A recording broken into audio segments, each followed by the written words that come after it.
Hi, this is Kate Uzzell. I'm here in Bristol. I'm studio manager at a fashion label called Antiform. And I'm here today just to take you through how to put a new zip into a skirt.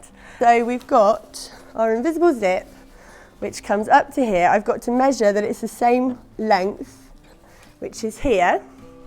We're going to just sew across the bottom of our zip. When you've got your zips, you don't actually necessarily have to buy exactly the right one. There we go, bingo. So, we are going for there. I'm going to go across we're doing a reverse stitch and then back over again. I'll do one more reverse for luck. Take that one out. Now we're going to snip off the bottom of our zip and that's it. The next thing I need to do, as I was saying, is just remove the zip from before. So I would start at the bottom where it's really easy to see the stitches. I've got an unpicker here. Just pulling then. There we go. And you just snip across and it pulls straight out. So that's much quicker, as you can see. So I'm just going to take out the rest of this zip and then we can set about putting the new one in. We've taken out the offending article. This is an invisible zip, which means that from the outside of the garment you can't actually see the zip. The really important thing for this is that you've sewn it in just the right position so that it's not visible from the outside, but also it's possible when you're sewing in a zip to kind of have both of your sides misaligned so that it ends up being a bit wrinkly, which we really don't want. So a very important thing with this is pinning. So I've unpicked a bit of the waistband as well to get the zip completely out and to make it easier to actually sew in the new one. So I've actually got my fabric here rather than tucked up underneath this waistband. So that will need kind of re-sewing once we get to that part as well. So the top of our zip goes there. I'm going to have a really quick pin in. There's a slight amount of overhang that you want from the garment to make sure it's properly invisible. So I've put that in here. You can see this is the edge of the skirt and I can tell because it's pressed, so this is a nice sharp edge. And it's actually meeting right in the middle of the zip rather than on the edge over here. So once it's closed, you shouldn't be able to see any zip at all. And I've set my machine to the largest stitch it will do, and that's because the first stitch I do is going to be a tacking stitch. And you do that nice and big because it's kind of basically a bit of a practice run, a bit of a prototype. If there was anything wrong, which is perfectly possible, that we'll put it in and it will be ever so slightly out, then because it's on its biggest stitch, you can just take it straight back out and do it again. I've also put some white thread on, but obviously all of our stitching should be invisible, so it shouldn't technically matter what colour I've got it on, but it's quite nice for it to match the zip itself.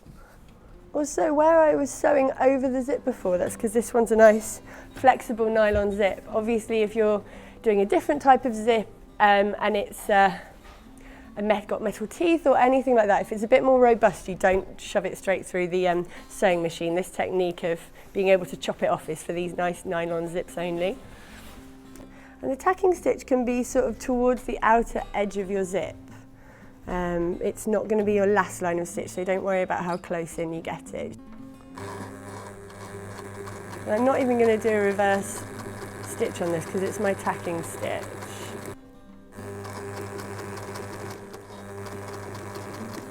And I've managed to just sneak past the actual zip, but when I do it again in a minute, I'm going to have to move that back out of the way. I won't be able to fit it past the machine, but while I'm on my tacking stitch, I can do. When I'm on the zip as well, I like to have quite a nice slow speed. So I'm not kind of racing, I'm not kind of rushing anything.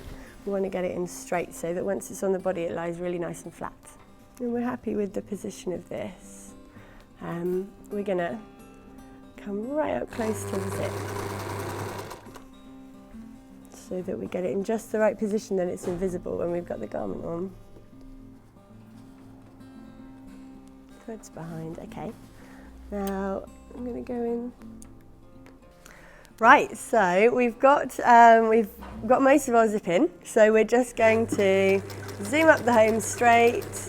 Now I've got to the zip, so I'm going to put my needle down, my foot up, I'm going to pull the needle back and there's space. There we go. Foot back down, otherwise it will be a shaky old sewing machine. And then we're going to come up the last bit here. When I get to the top, I'm going to foot up, whoops, turn around my garment. This is hopefully quite an interesting example as well, because I'm not using, so if you haven't got a zip foot, this is an example of how you can still. So I'm just gonna, like I say, just tie off the top of our zip, just make it really nice and secure. So we're just zooming across the top and having a reverse stitch, that's in. And then the last thing to do, when we've reversed it, we can just snip them off. We don't need to tie them, which is handy. So we've got our zip in, looking beautifully invisible. And then now the top, we just need to reassemble our waistband. So we're pulling it back down. You can see where the original stitch was. We're pulling it down and we're pinning it into place. We're enclosing the top of our zip.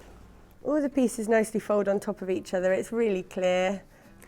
It's like a little invisible stitch. So I'm kind of going underneath and I'm going in and out of the waistband and the skirt. At the end of that, once you've got it so it's really nice and flat and enclosed, you're doing an invisible stitch up the inside of here. And then once it's all enclosed again, it will work just as it did before, which is really beautiful. And then you can use your skirt instead of it sitting in the back of your wardrobe and look great. So good luck.